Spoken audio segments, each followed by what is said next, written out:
最近很流行做蜂蜜柚子茶，研究了很久，终于找到一个不苦的方法，今天分享给大家。首先用盐把柚子表皮洗干净，多搓几次。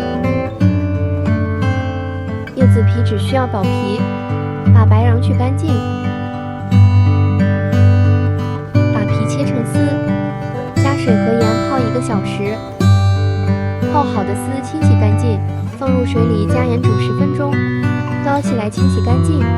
这个步骤重复3次。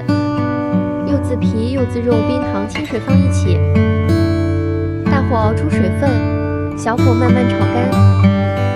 没有水分后关火，晾至常温，加入蜂蜜翻拌均匀即可。